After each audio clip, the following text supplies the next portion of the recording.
Yang gagal bayar di aplikasi Aku Laku dan juga di Rupiah Cepat harap waspada karena DC lapangan dari Aku Laku dan Rupiah Cepat lebih gencar menagih jelang mendekati Lebaran kali ini. Oke, Assalamualaikum warahmatullahi wabarakatuh. Video kali ini kita akan membahas terkait resiko gagal bayar di Aku Laku dan juga di Rupiah Cepat saat menjelang Lebaran, dan tentu saja DC akan semakin gencar menagih. Kenapa?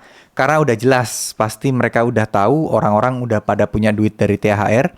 Yang kedua, ya ini mereka juga butuh ya, butuh uang, butuh butuh komisi, butuh bonus dari penagihan, yang mana mereka akan semakin gencar untuk menagih. Tapi teman-teman tidak perlu takut. Tidak perlu cemas, karena meskipun mereka makin gencar, aturannya masih sama. Peraturan perundangan, larangan-larangan yang membuat mereka tidak bisa bertindak seenaknya itu juga masih sama. Tidak ada yang berubah, tidak ada yang dihapuskan, semuanya tetap mempersulit mereka untuk bertindak semena-mena kepada kita.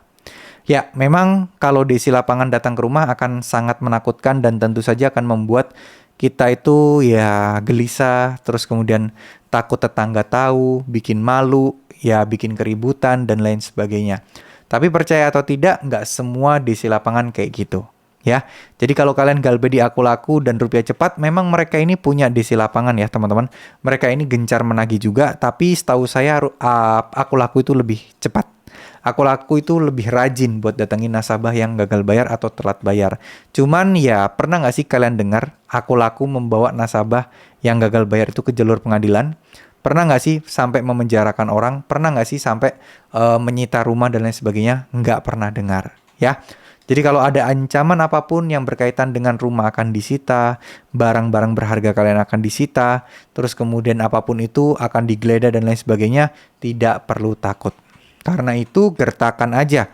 Kalian tinggal bilang, Pak, DC itu nggak berhak loh melakukan penggeledahan, tidak berhak melakukan penyitaan, tidak berhak melakukan pengambilan aset untuk pembayaran.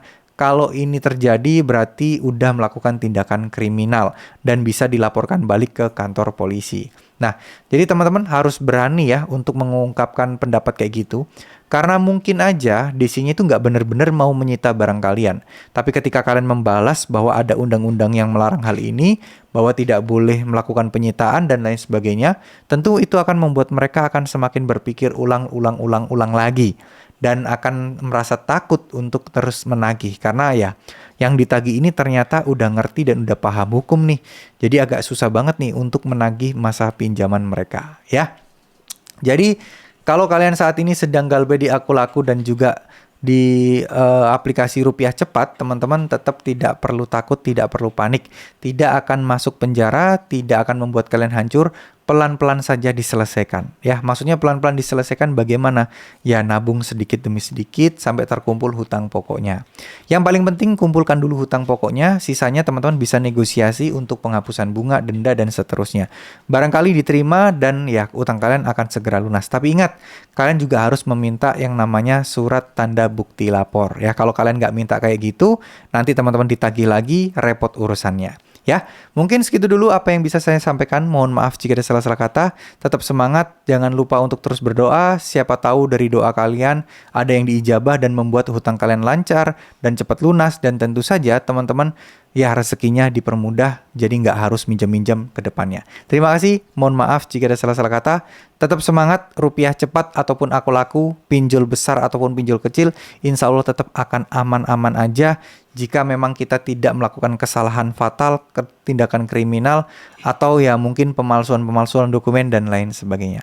Terima kasih ya. Wassalamualaikum warahmatullahi wabarakatuh.